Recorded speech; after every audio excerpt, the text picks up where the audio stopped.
A mansão Santana não era um lar. Era um monumento ao sucesso, envolto em mármore italiano e indiferença. Seus imponentes portões de ferro forjado se abriam para um longo caminho ladeado por palmeiras imperiais, culminando em uma fachada neoclássica que prometia segurança e solidez.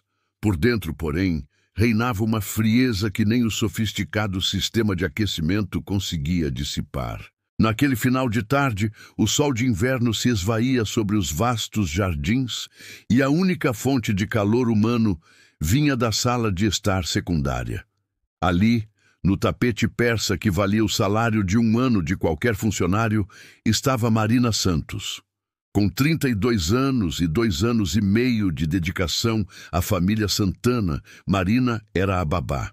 Mas a palavra babá era insuficiente. Ela era a figura central, o eixo em torno do qual girava o pequeno universo de Sofia, de 8 anos, e Miguel, de 6. Enquanto o empresário e chefe da casa, Eduardo Santana, estava sempre ausente ou mergulhado em seus telefones e planilhas, Marina lhes ensinava mais do que lições de casa. Ensinava sobre afeto, paciência e a alegria simples de construir algo com as próprias mãos. Naquele momento, os três estavam curvados sobre um quebra-cabeça 3D de um tiranossauro Rex, suas risadas suaves contrastando com a opulência silenciosa do ambiente. Tia Marina, o dente dele não encaixa. Miguel resmungou frustrado.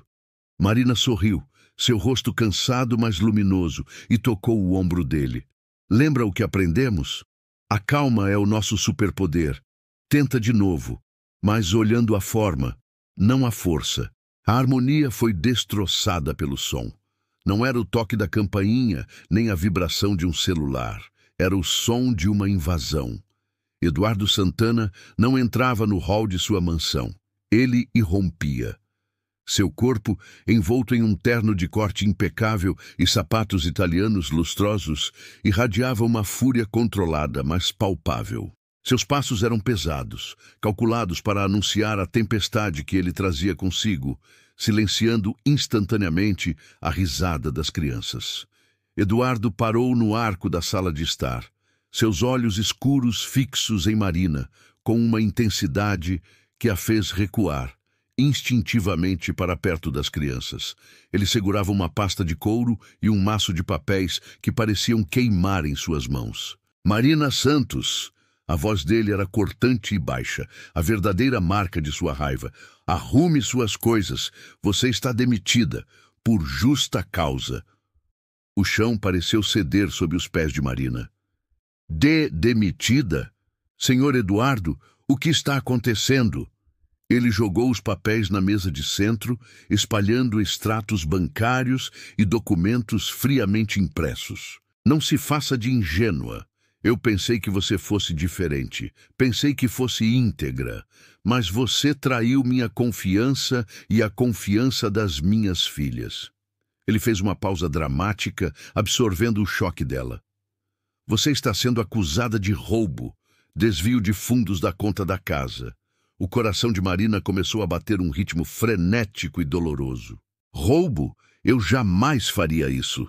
Corte o teatro, Marina, temos provas. Eduardo apontou para os papéis.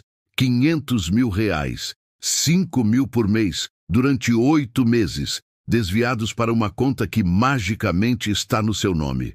Eu confiei em você para gerenciar as despesas da casa, e você usou esse acesso para me roubar. O total 40 mil reais era uma quantia que Marina nunca viu junta na vida, fruto de um cálculo frio feito por Eduardo para ser autossuficiente para justificar a justa causa e o escândalo, mas pequeno o suficiente para não chamar a atenção das grandes autoridades imediatamente. Eu nunca toquei nesse dinheiro. Eu nunca vi esses extratos. Essa conta não é minha, senhor Eduardo. Eu juro pela vida dos meus filhos. Marina estava à beira das lágrimas, mas a indignação a sustentava. Eduardo usou o golpe mais cruel. Ele usou as crianças como arma. Ele se virou para Sofia e Miguel, que estavam paralisados de terror. Vocês viram? Esta é a pessoa que vocês tanto defendiam. Ela é uma ladra, meus amores. Ela traiu a nossa família. Vão para o quarto agora. Não quero vocês perto dela." O pânico e a lealdade inabalável irromperam nas crianças. Sofia e Miguel correram e se agarraram às pernas de Marina, chorando e gritando em coro: "O papai está mentindo! A tia Marina nunca roubaria! Ele inventou tudo!" O grito das crianças era uma verdade límpida em meio à lama da acusação. No meio do caos, Marina olhou nos olhos frios e implacáveis de Eduardo. Ela se ajoelhou, abraçou as crianças e proferiu a promessa que selaria o destino do empresário, não com ódio, mas com a quietude de uma convicção profunda. "Eu prometo para vocês, meus amores, que vou provar que o papai está errado. Eu vou descobrir a verdade." Eduardo deu-lhe 15 minutos para sair da propriedade. O que Eduardo não compreendia, e o que estava prestes a destruir todo o seu império cuidadosamente construído, era que Marina não havia roubado dinheiro, mas ela havia roubado informação. Marina havia se tornado uma testemunha inconveniente, a mosca na parede, que absorvia fragmentos de conversas sem compreender o quadro completo. Ela estava sempre na casa, no escritório, arrumando a mesa, servindo café, sempre no fundo. E nos últimos 6 meses ela tinha ouvido demais sobre o que ele chamava de revisões de custo e ajustes de documentação. Eduardo Santana não era um empresário comum. Ele era o centro de um vasto e ambicioso esquema de corrupção envolvendo contratos públicos. Ele superfaturava obras governamentais em pelo menos 300%. Marina se lembrou de fragmentos. A escola. Uma conversa tensa sobre o Projeto Alfa. "Não podemos deixar a planilha mostrar menos de 15 milhões. O custo real daquela escola não passa de 5, Vitorino. Ajuste essa documentação." O hospital. Uma discussão furiosa por telefone sobre o Centro de Saúde Beta. "Eu disse 30 milhões! 30! 10 é o custo final, mas o lucro tem que cobrir todos os envolvidos." Marina havia memorizado os números sem entender sua gravidade. Ela só sabia que o patrão estava sempre tenso, sempre em códigos, sempre nervoso perto de grandes remessas de dinheiro ou novos relatórios. Eduardo inventou o roubo por uma razão simples e mortal. Ele precisava de uma história de traição doméstica para desviar o foco de uma investigação interna que estava se aproximando. A Controladoria Geral da União, CGU, estava farejando o superfaturamento de 100 milhões de reais em um grande contrato. A acusação de roubo era a cortina de fumaça e o golpe final. Ele esperava que, desacreditada e marcada como ladra, Marina jamais fosse considerada uma testemunha crível. O empresário usou o próprio computador do escritório, com acesso privilegiado a softwares de manipulação de dados, para criar a conta bancária falsa no nome de Marina e forjar as transferências sequenciais. A acusação de roubo era, na verdade, a confissão do medo. Ele precisava silenciar a babá antes que a CGU chegasse à sua porta. Eduardo, sentado em seu escritório de mogno após a expulsão de Marina, sentiu um alívio cínico. Problema resolvido. Uma babá é irrelevante para a justiça. Mal sabia ele que a verdadeira chave para sua ruína não estava nos extratos que ele forjou, mas no amor que ele tentou destruir. A saída de Marina da mansão Santana foi um espetáculo de dor silenciosa. As crianças choraram no abraço final, agarrando-se à sua saia como se pudessem reter a luz que ela representava. Eduardo, por sua vez, apenas observava de longe, impassível, garantindo que ela não levasse nenhum pertence da família.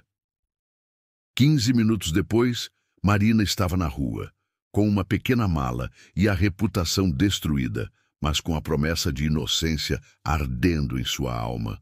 Nos dias que se seguiram, a mansão se tornou insuportável. Eduardo agora fingia ser um pai dedicado, mas seu tempo era gasto tentando abafar o escândalo da babá ladra e, principalmente, tentando blindar-se da crescente pressão da CGU. Ele subestimou a inteligência de suas filhas de uma maneira fatal. Para ele, Sofia e Miguel eram apenas crianças, acessórios caros de sua vida que ele alimentava com presentes e ignorava com a mesma facilidade. Mas o vazio deixado por Marina era um buraco negro de ausência, e o comportamento de Eduardo, antes disfarçado pela figura da babá, agora ficava exposto em toda a sua toxicidade. Sofia, a menina de 8 anos, tinha não apenas uma memória fotográfica, mas também um senso de justiça brutalmente honesto. Ela revivia as cenas de dias atrás, as palavras de seu pai, o desespero de Marina. Em seu quarto, ela ouviu a voz de Eduardo repetindo: "Ela é uma ladra, meus amores." O contraste com o que ela sabia ser verdade sobre Marina era uma dissonância que doía. Foi em uma noite chuvosa, uma semana após a partida de Marina. Sofia não conseguia dormir e desceu as escadas. A luz do escritório de Eduardo estava acesa. Ela parou perto da porta de mogno, entreaberta. Eduardo estava ao telefone, a voz baixa, mas carregada de tensão. "O que diabos a CGU quer saber sobre a Marina? Eu a incriminei pelo roubo. Ela é a ladra. Foco nisso, não na auditoria do Beta." Eduardo fez uma pausa e sua voz subiu perigosamente. "Ela ouviu?" "Sim, claro que ela ouviu. Ela estava sempre na casa, arrumando essa porcaria de escritório. Era questão de tempo até ela conectar os pontos dos valores revisados." O corpo de Sofia gelou. Valores revisados. Conectar os pontos. Auditoria. A memória dela viajou para uma conversa que ela havia presenciado, onde Eduardo discutia a planilha da escola Alfa. Ele estava nervoso, falando de milhões que não existiam. Ela percebeu. O papai mentiu.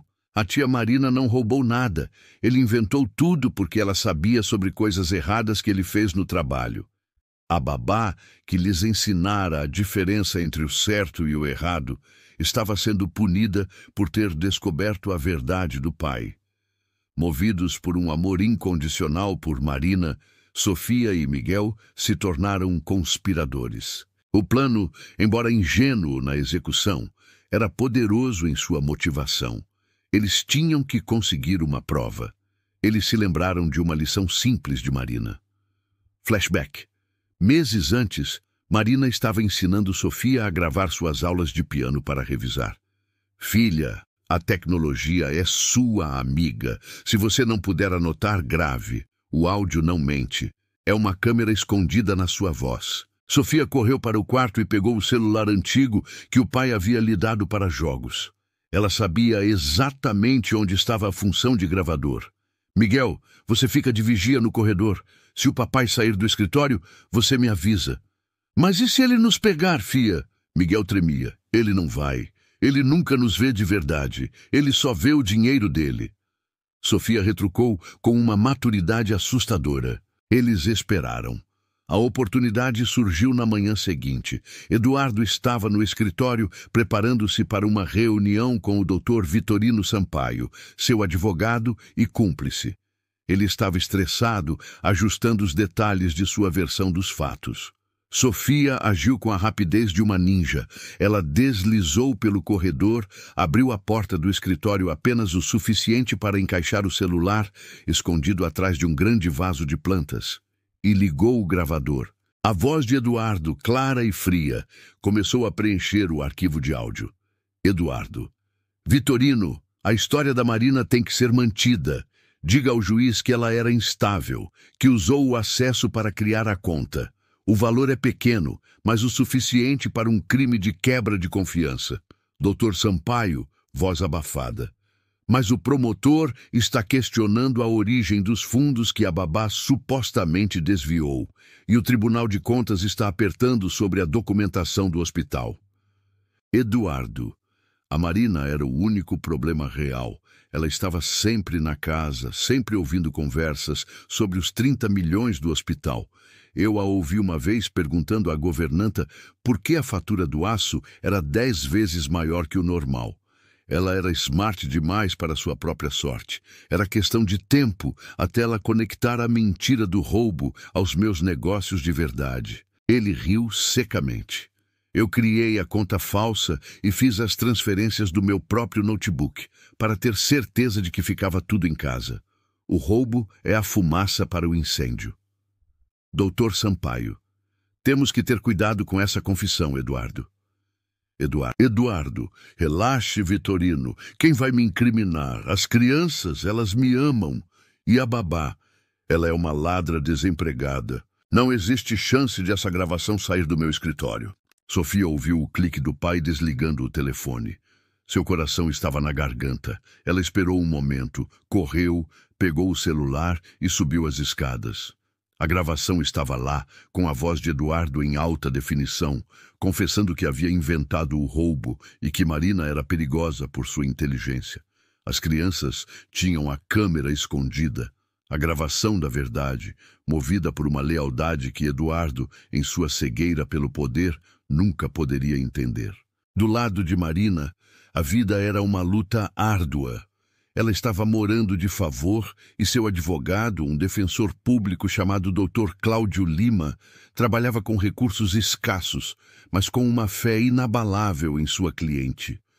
Eles contestavam a autenticidade da conta bancária, mas precisavam de algo que ligasse Eduardo diretamente à fraude. A grande reviravolta veio na véspera da audiência de custódia, onde Eduardo tentaria formalizar o afastamento de Marina e obter a guarda exclusiva das crianças. Sofia, incapaz de aguentar o peso do segredo, pediu para fazer uma chamada de vídeo de um telefone emprestado para Marina. Tia Marina! A voz de Sofia era um sussurro urgente. Nós temos a prova. O papai mentiu. Está tudo gravado. O que se seguiu foi uma reunião secreta e rápida entre Marina, Dr. Cláudio e as crianças. O advogado mal podia acreditar no que ouvia. Naquela voz, não havia apenas a confissão do roubo forjado, mas a admissão do superfaturamento, dos milhões e da motivação real, silenciar a testemunha. Dr. Cláudio Lima não levou a gravação ao promotor imediatamente. Ele sabia que o timing era tudo. Ele esperaria pelo palco de Eduardo, a audiência de custódia, onde a honra de Marina seria posta em xeque. O Fórum Regional estava apinhado. A audiência de custódia era um mero procedimento, mas a presença de Eduardo Santana, conhecido na alta sociedade, garantia a atenção de advogados e jornalistas. Na frente do juiz Dr. Henrique Almeida, a atmosfera era de tensão cortante. Eduardo, ao lado de seu confiante advogado, Dr. Vitorino Sampaio, exibia uma arrogância contida. O promotor iniciou a inquirição. Quando o juiz Dr. Henrique, um homem conhecido por sua serenidade e senso de justiça, chamou a primeira testemunha, houve um silêncio total. Chamamos a senhorita Sofia Santana ao púlpito. Eduardo ficou lívido. Protesto, meritíssimo. Minha filha é uma criança. Sua visão está claramente influenciada pela acusada. O juiz Almeida bateu o martelo. A corte entenderá a relevância de seu testemunho. Prossiga, Dr. Lima. Sofia, vestida em uma roupa simples e com uma expressão de determinação que não pertencia a uma criança de 8 anos, subiu ao púlpito. Ela olhou diretamente para o pai. Sofia, o Dr. Cláudio perguntou gentilmente, você sabe por que a senhora Marina foi demitida? Sim. Meu pai disse que ela roubou dinheiro da casa. E o que você pensa sobre isso? Sofia respirou fundo, e suas palavras ressoaram pelo silêncio. Meu pai estava no escritório dele falando no telefone. Ele disse que tinha que se livrar da tia Marina, porque ela sabia coisas demais. Ele disse que ela tinha ouvido conversas sobre os superfaturamentos e os valores revisados. Ele inventou o roubo, doutor. Para o papai, a tia Marina era smart demais. O doutor Sampaio tentou gritar. Protesto! Isso é pura calúnia e manipulação de uma menor. O juiz Almeida levantou a mão, sua voz baixa e firme. Objeção negada, Dr. Sampaio. A corte quer ouvir a criança. Ele se virou para Sofia. Sofia, por que seu pai mentiria sobre a babá? A menina, com uma coragem inabalável, olhou para o pai derrotado, cujas feições desmoronavam em pânico. Meu pai tem muito dinheiro, mas nunca brincou comigo no chão. Ele só fala de lucro. A tia Marina cuida da gente com amor. O papai queria a tia Marina longe, porque o dinheiro é mais importante do que a verdade para ele. Mas dinheiro não é amor. Nesse momento, o juiz Almeida fez um gesto para o Dr. Lima. O advogado se aproximou e entregou um celular, solicitando que o áudio fosse reproduzido no sistema de som do tribunal. O juiz Dr. Henrique Almeida acionou o gravador. A voz de Eduardo Santana ecoou pelo tribunal, clara, arrogante e autoincriminatória. Cada palavra era um prego no caixão de sua reputação e liberdade. A Marina era o único problema real. Ela estava sempre na casa, sempre ouvindo conversas sobre os 30 milhões do hospital. Eu criei a conta falsa e fiz as transferências do meu próprio notebook. O roubo é a fumaça para o incêndio. O choque foi total. Dr. Vitorino Sampaio ficou branco, sabendo que sua carreira estava arruinada. Eduardo desabou em sua cadeira, as mãos cobrindo o rosto, incapaz de suportar a humilhação pública e a traição de sua própria arrogância. A babá que ele tentou destruir era a sua queda. Com a confissão gravada pelas próprias filhas, a audiência de custódia se transformou em uma investigação criminal de alto nível. O promotor público, que já estava investigando Eduardo por outros ângulos, agiu imediatamente, anexando a gravação como prova irrefutável do superfaturamento de milhões de reais e da obstrução da justiça. Quando chegou a vez de Eduardo falar em seu próprio processo contra a orientação de seus advogados remanescentes, ele se rendeu à sua ruína. Ele confessou diante do juiz: Marina Santos é inocente de todas as acusações. Eu criei a conta bancária falsa, forjei transferências e inventei provas falsas para destruir a reputação dela. Ela era a melhor coisa que já aconteceu para as minhas filhas. O juiz Almeida declarou Marina Santos completamente inocente de todas as acusações. Seu nome foi limpo, sua dignidade restaurada, e em uma decisão histórica, o juiz, considerando o extremo perigo moral e emocional que Eduardo representava para as crianças e o vínculo de amor e estabilidade comprovado, concedeu a guarda de Sofia e Miguel a Marina. O laço de afeto que ele tentou cortar provou ser mais forte que a lei do sangue. A história de Eduardo, o milionário corrupto que tentou usar o dinheiro para acobertar seus crimes, teve um final merecido. Condenado a 8 anos de prisão por corrupção ativa, formação de quadrilha e fraude documental. Ele foi obrigado a devolver o valor integral de todos os contratos superfaturados. Eduardo perdeu a liberdade, a fortuna e, o mais importante, a confiança incondicional de suas filhas. Marina, a ex-babá acusada de roubo, tornou-se um símbolo de integridade. Ela levou Sofia e Miguel para viver em um apartamento simples, mas acolhedor, no bairro onde cresceu. O pequeno apartamento, mobiliado com carinho e poucas posses, era cheio de algo que a mansão gélida jamais conseguiu ter. Amor genuíno em cada canto, em cada risada compartilhada e em cada quebra-cabeça de dinossauro montado no chão da sala. A babá, que ele chamou de ladra, revelou a fraude de milhões e provou que a competência não se esconde e o amor verdadeiro sempre tem a última palavra.